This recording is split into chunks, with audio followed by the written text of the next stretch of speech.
Welcome everyone. In this video, we are going to be creating a Golang quick server. We're just going to be creating our authentication routes and just showing how we can make some routes private, public, and protect them through JWT authentication. And we're going to do this all through Fiber. So stick around.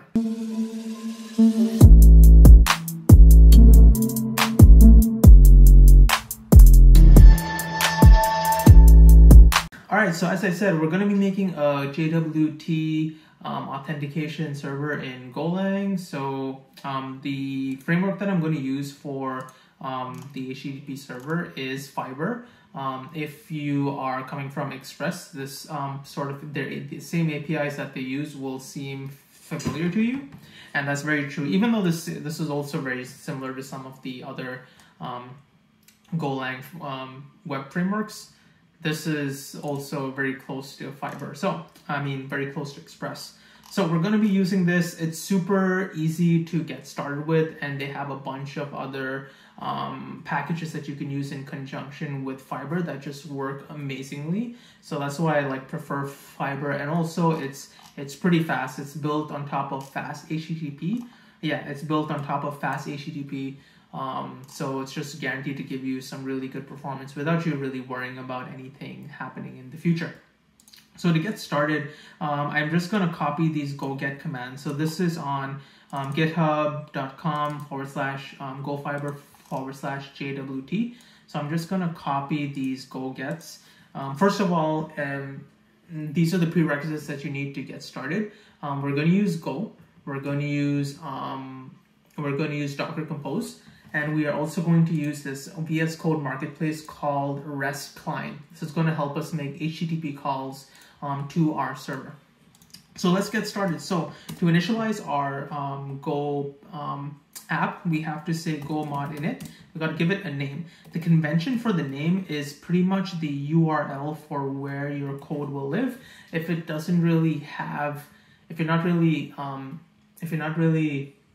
hosting this, or sorry, not hosting this, putting this up on GitHub or Bitbucket or any other of the repos, this doesn't really matter, but the common convention is the URL name. So this one will be github.com/FloydJones1/ auth server. So auth server, GitHub, Floyd Jones, and hit enter. So that creates our go mod init. So go mod init is like our package.json for all the JavaScript people. This is going to help us manage our dependencies. So let's get downloading. So we'll download Go Fiber. We will download the required JWT stuff. So over here, paste that in as well. And then finally, we need to get this is the JWT to handle the middleware, and this is the JWT that actually does the encryption. So finally, we paste that down as well. And you notice that our Go mod file actually grew as well. So now let's create our first Go file. So touch main.go, and over here, we will have package main, and it's just going to have a function main over here. So to start our app, it's really simple. We just say app, and we initialize our app to be a fiber.app over here. So this creates our Fiber app instance over here. So this gives us our app. So let's go back to our documentation over here. So you see, we just say fiber.new, and we get our app. So let's change that here, save that. So that gives us our app over here. It's complaining something about something. This has to be v2. So that's the first problem over there. And actually that fixes that. So that gets our app over here. So at the very bottom, we're just going to make our app listen on a port. So we're going to say app listen port 3000. And we're just going to panic if any errors are there. So error is equal to, if error does not equal to nil, we're just going to panic with our error. Okay, so that handles that. So now we want to create 4 routes, one for signing up, one for logging in, one is a protected route, and one is a private route. So let's do that here. It's really simple. So we just say app dot. So for our sign up route, this is going to be a post request, and it's going to be /sign up. And this is just going to be a function over here. IntelliSense will kick in, and let's return nil over here. Return nil. Okay, so now I'm just gonna copy and paste this 3 more times. 1, 2, 3. So this over here is gonna be our login, which is also going to be a post. This is going to be our private route. And this is good. Let's make this a get request. And this is going to be our public route, which is also going to be a get request. So now let's return some JSON to show that things are actually working. So to do that, we can say c.json, and then we can just say fiber.map. I really prefer this way of setting JSON bodies and stuff like that. So this will be a success, true, path is from public. Cool. So now let me copy this and paste that in here, and I'll change this to private. Cool. So now let's run this to see if it actually works, right? So go run main.go. So that runs our Fiber instance over here. One thing we're going to do is create a new file called rest.htp. This is our VS Code plugin that we got, our VS Code Marketplace plugin. So let's create a few routes now. So the first one, we're going to create a get for http://localhost public, right? And let's just say this is http://1.1, and then the next one is going to be the same thing. So to separate our API requests, we need to put 3 pounds over here, and then at the bottom we can put the new one. So this is going to be our private, and then again go down, pound, and then we paste this, and then this is going to be our sign up, and our sign up is going to be specifically post, and then finally we need one for our login over here. I'm going to have login. Both of these are going to have a content type of application JSON. Even this one at the bottom over here is going to take in an application, a content type of application JSON. Okay, cool. So now let's send a request over here and see what we get. We get our request back from our server. This is great. So this is our server that we have set up. We're getting our public when we're hitting this endpoint, and then if we hit send request over here, we get private path private is success true. Okay, cool. So we have all of that set up. Let's now start setting up our sign up route. So our sign up route is going to take in an email, a name, and a password, and it's going to save that into our database. So that's going to be a struct. So what we're going to do is we're going to create a type sign up request, and it's going to be a struct. And again, it's going to be a name string, email string, password string. Okay, so now we just have to parse this in from our body. So the way we do that is we just say, we initialize a new request first. So we say request new sign up request, and then we say if error c.body parser, and we pass in our request over here. Error does not equal nil, then we return the error over here. Cool. So that is honestly the same thing we need to do for our login route as well. So I will paste that over there. Actually, I'll save that for later because it's going to be a lot of copy pasting. So we get our request over here in. What we need to do first is check whether all 3 parameters are not empty. So we'll just say if request.name is equal to that, or request.email is equal to that, or request.password is equal to that. If that is the case, then we will want to return a fiber.new error, and this is going to have a status code. So in this case, it's going to be fiber. Let's see what we got. Bad request. Yep, bad request, and it's just going to be invalid sign up credentials. Cool. So now after this point, we are sure that all 3 parameters are filled. So now what we need to do is save this info in the database.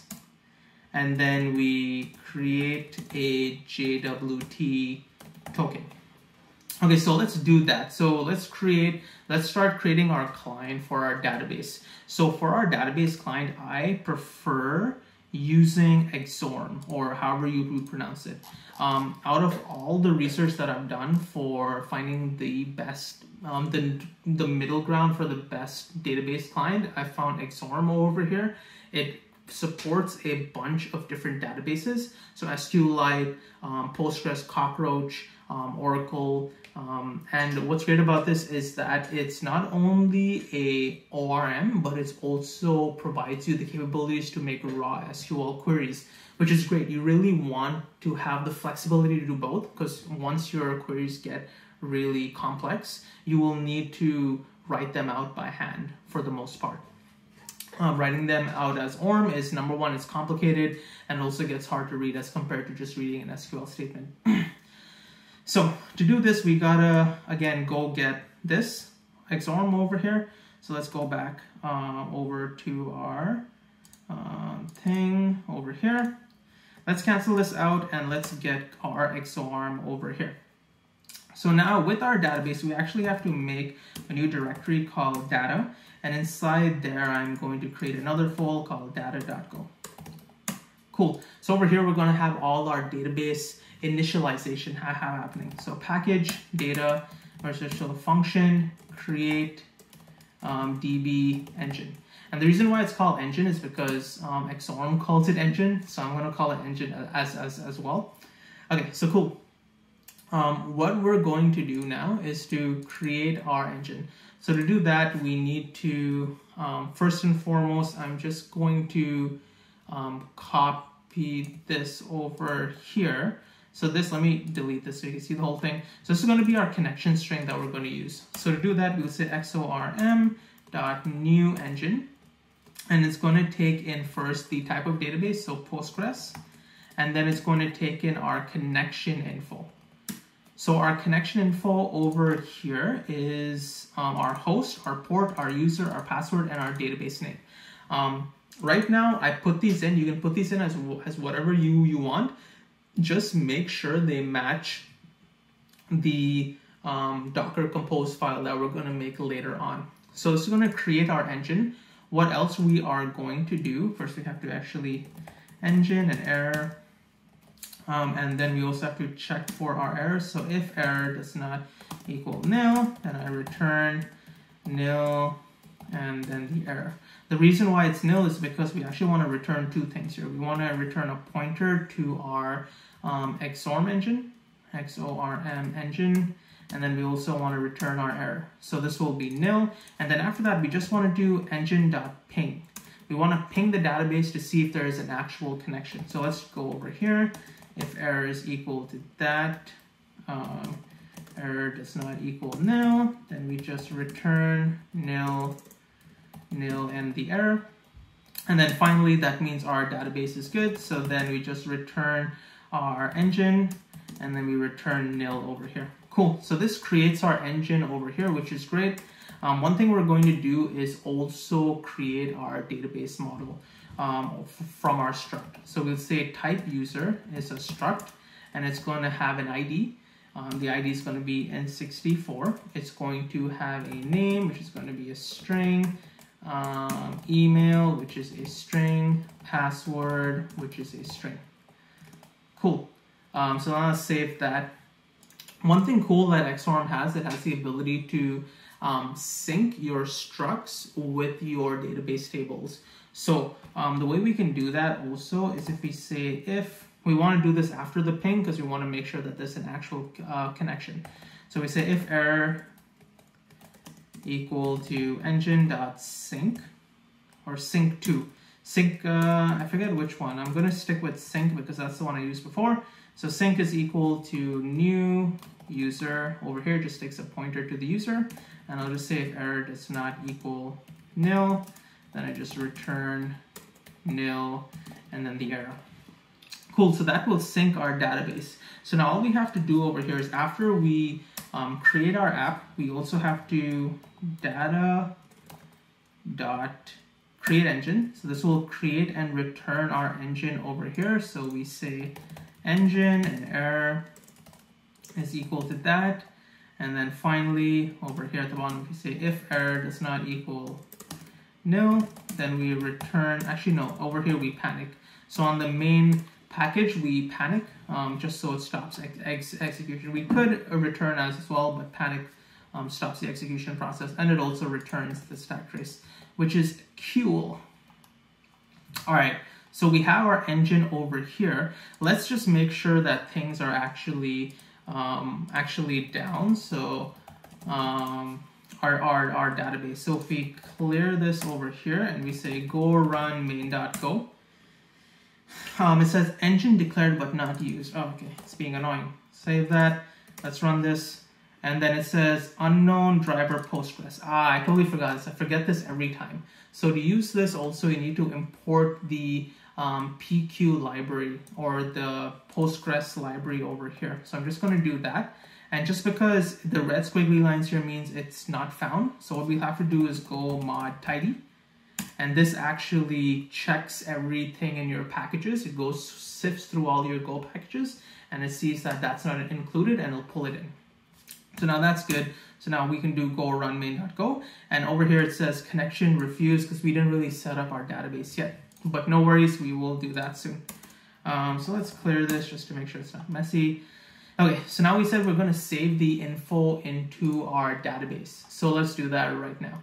So what we're going to do is we first need to encrypt our password. We don't want to store it as the same text that was sent in from the client. We want to encrypt it and then store it into our database, just so if someone accesses our database, they can't see everyone's passwords. So to do that, we also need another library called bcrypt. And I don't think we have it, so we'll need to download it. So the bcrypt package over here, I'll just go into thing. It's called golang.org x crypto. So this is all the cryptography functions. Actually, it's not that many, but there's a few cryptography functions here. We're going to use this to hash our passwords and stuff like that. So we can go back over here and we can say go get this, and this gets our bcrypt package. So now we can say over here bcrypt dot what's it called, bcrypt dot generate from password, and this takes in our password, but our password as an array of bytes. So we'll have to do array of byte, and that's just going to be request dot password. Cool. And that's about it. And it takes in our cost. Yes, so we'll say bcrypt. This is just IntelliSense kick in, so we'll say bcrypt.default cost. Again, this is not a cryptography video, so if you were to properly make sure your systems are in lock and in check, please do make sure, do not trust this default stuff. I'm just showing you how to get up and running. So if error is equal to that, we're just going to, error does not equal to nil, we just return the error over here. And that should be good enough. Why is this complaining? Let's see, cannot initialize. Oh, there's two variables. Okay, what is the second one? One is an array of bytes and one is an error. Oh, okay, so this gives us our hash. Yep, this gives us our hash and the error. And because the hash, we need the hash now in the other scope, so we can't really do this. Because it actually is, if you declare it like this, all the variables over here are only available inside the scope of the if and also the else, if you have an else. But we are not doing that, so we need to pull this out over here into the main scope. So we'll do if error is equal to that, blah, blah, blah. Okay, cool. So now we have our hashed password. So now let's create a new user. So new user, and it's going to be a pointer to data.user. So it's going to, the name is going to be from the request.name. The email is going to be from the request.email. And then the password is going to be from the request.password. Cool. So now all we have to do is save it. So to save that, Xorm actually has really useful README over here that you can literally just copy and paste. So over here, all you have to do is insert the struct, which is crazy. I really like this because you just insert the struct and like it figures out the name by the name of the struct, There are ways to modify the table name to say that, hey, this struct points to a different table, and there's all documentation for that. So all of that stuff is covered if you don't have structs that are exactly matching your table names. All right, cool. So now all we have to do here is just say engine again, engine.insert. Engine is an undeclared name. Oh yeah, because you have to do this. Cool. Engine.insert user, and that inserts the user. I don't really care if it's truly affected. I just care if there's an error, because if there's an error, then where there's smoke, there's fire, you know? So if there's an error, then we actually want to return the error, because that's the main thing. So now we return the error. So now we have our inserted user into the database. All we have to do now is create our JWT token. Now to create our JWT token, I do want to abstract it into a different function because it will be shared between our login route and our sign up route. So we say func create JWT token. Okay, and this is just going to be a user struct, and that's about it. And what's it going to return is our string, which is going to be our token. It's going to also return an int64, which is going to be the expiration time. And then finally, it's also going to return an error. So now over here, we can do all the magic that pertains to JWTs. First, let's generate our expiration time. So time.now, and then if we add about 30 minutes to it, again, this is configurable up to the people watching this video, how long you want your JWT to be valid for. I like 30 minutes. And then we can just say Unix. There we go. So now let's create our token. So our token is equal to jwt.new. Right? It's going to be a new JWT. And it's going to take a signing signature. So we need to do jwt.signing.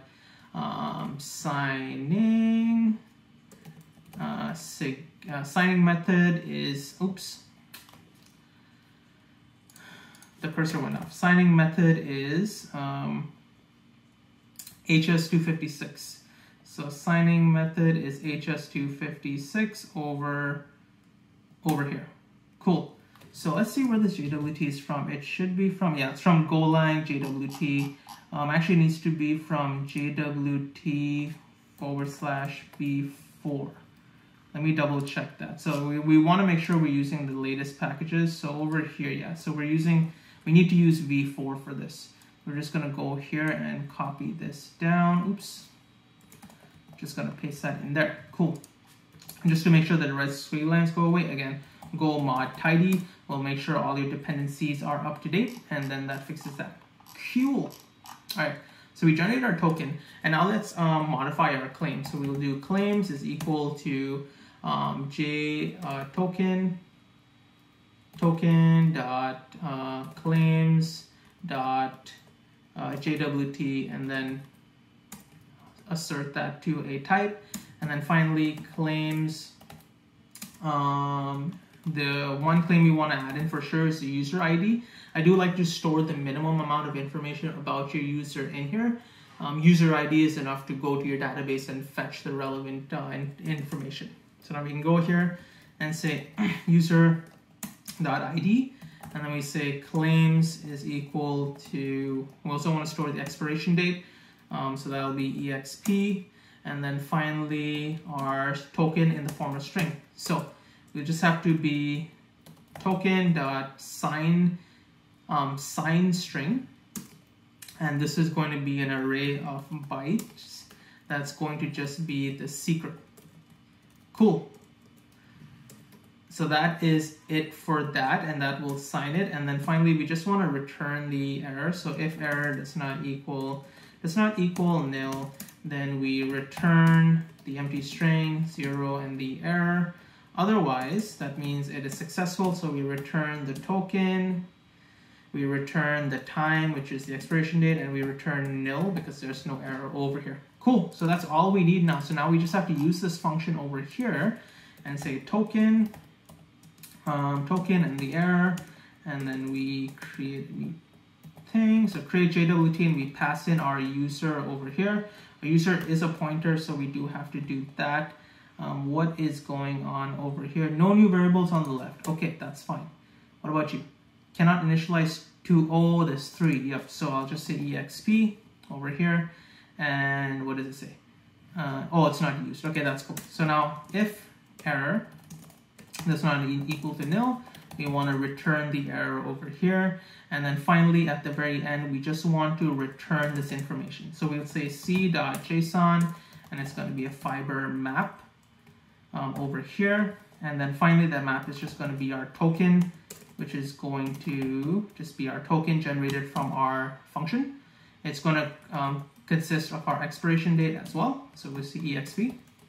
And then finally, it's going to also create our user over here. And we pass in our user as well. One thing to note is that this will also return our encrypted password. Even though it's encrypted, you don't want to send back what the encrypted password is to your client. So the way to get around that is if we go over here to our password and we create a struct tag. So over here, we'll just say JSON, and then we just have to put a hyphen here in the middle. And this will tell the JSON marshaller that, hey, I don't want you to marshal this, just like don't send it out. So this is great. This is everything we need for the sign up stuff. Oh, the hash. We want to store the hash, not the actual password. And the hash is actually an array of bytes, so we need to parse that as a string. Cool. So that fixes it for sign up. Login is kind of the same. So what I'm going to do is I'm going to copy this from the request down over here and paste that in over here. Obviously, the login request is different. So the login request is only going to be the email and the password. So I'm going to delete this and I'm going to change this to login, capital L, login request. And then finally, I'm just going to put that in there. So cool. So now this is login request. Login request does not contain a name, so we can delete that. Cool. So now we've reached the point where we verified that email and password doesn't exist, and we return back invalid login credentials. So now we have to fetch our user from our database and compare the passwords. So again, I love seeing the documentation because this is so easy to do. They're super useful. So over here, there's a get query for the user. So all we have to do is use this function over here, something similar to this, to get our user. So over here, we just paste this in for now. And what we're going to do is we are going to initialize a new user. So we're going to say user is equal to new data.user. And it's already a pointer, so I don't want to give it an address to an address. And then finally, we want to check for where the user's email is equal to the request.email. Sweet. So now if error does not equal to nil, then we just return the error, right, to our client. And also if it does not have the user, then we also want to return fiber.new, return is spelled wrong, return fiber.new error, and it's just going to be a fiber status code of, let's say bad request. I think status bad request is always my default to go to. It's a 400 status code, so we're just going to say invalid login credentials. Will just be vague because that's the way logins usually work. You have to be pretty vague about what actually went wrong. And yeah, and then finally that is our user over here, and then we just again encrypt we get our token. So I'm just going to actually copy this over here word for word and just paste that at the bottom, and bada bing bada boom, that is it. So we have now set up our sign up and our login route. We've set up our database client as well. And now all we have left is creating our database and making sure that the tokens are being used correctly. So I'm going to stop the video right here because it's getting quite long. We've reached the 30-minute mark now. If you did enjoy this video, please share your support down in the comments section. In the next video, we're just going to be wrapping this up. and I hope to see you there. Peace.